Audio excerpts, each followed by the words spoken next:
बोलेंगे, लेकिन ये मुझे माला पहनाई ब्राह्मणों ने, ये एक ऋण है और ये ऋण तब चुकेगा जब मैं अपने खून की एक एक बूंद को इस धरती में मिला दूंगा।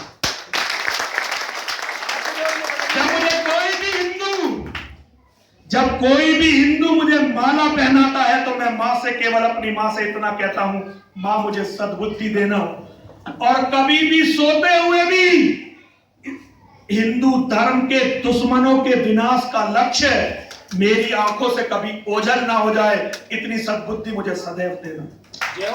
और हिंदू की दी हुई एक एक माला, एक एक रोटी जो मैंने आज तक खाई है भीख मांगकर, एक एक पेट्रोल की वो बूंद जो मेरी गाड़ियों में चली है, एक एक कपड़ा, एक एक माला जो हिंदुओं ने मुझे दी है, ये ऋण है मेरे ऊपर। और इस ऋण को चुकाने का केवल एक तरीका है कि इन वस्त्रों को केवल और केवल खून से लाल करके इस धरती में मिला दिया जाए, इसके सिवा कोई दूसरा रास्ता नहीं। और यही ब्राह्मण का काम है, यही काम है ब्राह्मण का। कोई कहे कि ब्राह्मणों को इसलिए एकत्रित करना है कि हमें राजनीति करनी है, करो भाई, क्योंकि बुद्धि सबकी विनाश की तरफ है। जब नाश मनुज पर छाता है, पहले विवेक मर जाता है। तो हिंदुओं पर इस समय बुद्धि भ्रष्ट हो चुकी है। एक बात माताओं से और बहनों से और बेटियों से कहना चाहता हूं, मुसलमानों की बहुत स्पष्ट योजना है। काफिर हिंदू के घर में 2 बच्चे, एक लड़का एक लड़की, लड़की को भगा लो, लड़के का कत्ल कर दो, काफिर गलीच ने जो भी कमाया है अपने आप तुम्हारा हो जाए। हमारा विनाश नहीं होता यदि हमारी माताओं, बहनों और बेटियों में पद्मिनी जैसा जोश रहा होता, वो ताकत, वो सतीत्व रहा होता। तुमने जिस दिन बच्चे पैदा करने कम कर दिए, तुमने अपने बच्चों के, अपने पतियों के, अपने परिवारों के, अपने वंश के विनाश की भूमिका को लिख दिया। यदि कोई धर्म का प्रचारक है तो उसे हिंदुओं को यह बताना पड़ेगा कि मेरी माताओं, मेरी बहनों, मेरी बेटियों, औरत की पूजा यदि होती है तो केवल और केवल मां के रूप में होती है। भगवान हर जगह नहीं हो सकते, इसीलिए भगवान ने हर जीव के लिए एक मां दी। और मां का सबसे बड़ा कर्तव्य है, मेरी मां ने दिखाया। दुर्गा सप्तशती कौन कौन पढ़ते, जरा हाथ खड़ा करो। कम लोग पढ़ते हो दुर्गा सप्तशती, इसलिए तो नाश हो रहा है तुम्हारा। दुर्गा सप्तशती को पढ़ो और समझो। दुर्गा सप्तशती में मां युद्ध लड़ती है राक्षसों से, बहुत भीषण युद्ध चलता है। एक राक्षस है जिसका नाम है रक्तबीज। मां दुर्गा बहुत देर उस राक्षस से लड़ती है, लेकिन जहां उस राक्षस की एक बूंद पड़ती है खून की, वहीं दूसरा रक्तबीज पैदा हो जाता है। लड़ते लड़ते मां दुर्गा परास्त होने लगती हैं, थकने लगती हैं।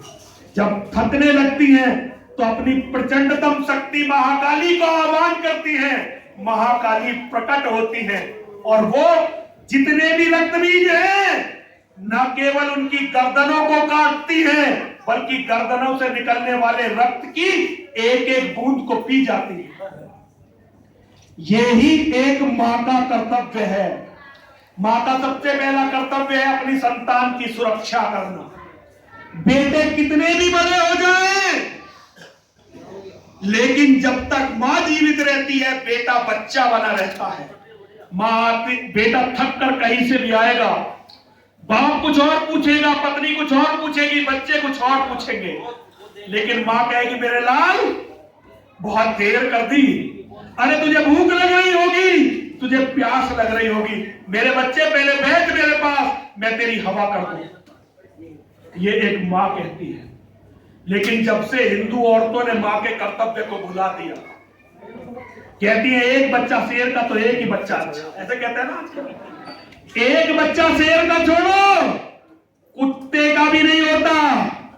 ये केंचुआ होता है, केंचुआ, जिसे हमें बरसात से बचाना है, धूप से बचाना है, नमक से बचाना है, धूल से बचाना है।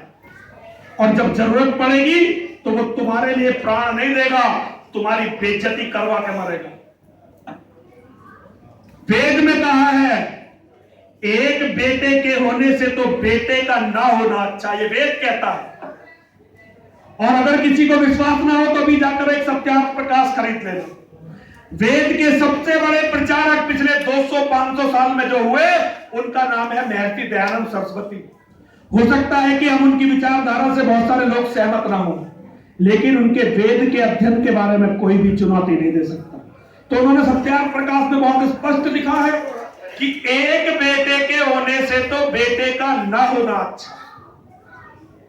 तुम लोगों ने जो कीड़ों के बच्चे एक बेटा और एक बेटी पैदा करने शुरू कर दिए, ये तुमने सबसे बड़ा महापाप किया है।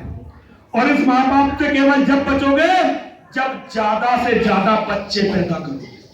और ये काम मेरी माताओं, बहनों और बेटियों को, एक सन्यासी के रूप में मैं ये कहता अच्छा नहीं लगता, लेकिन सन्यासी के रूप में मेरा कर्तव्य है, ब्राह्मण के रूप में मेरा कर्तव्य है कि मैं अपनी माताओं, बहनों और बेटियों को वो बात बताऊं जो उनके हित में है, जो उनके वंश की रक्षा के लिए है।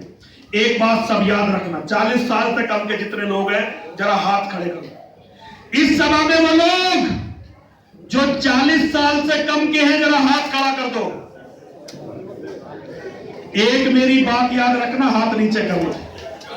जो 40 साल से कम का है आज, और 5 से कम उसके यदि बच्चे हुए तो अपनी आंखों के सामने, नहीं हंसने की बात नहीं है, इतनी कड़वी बात कहने का साहस कोई कर नहीं सकता, लेकिन मैं जगदम्बा महाकाली दासना वाली का बेटा हूं, उसने मुझे बैठा रखा है, उसकी जिम्मेदारी है।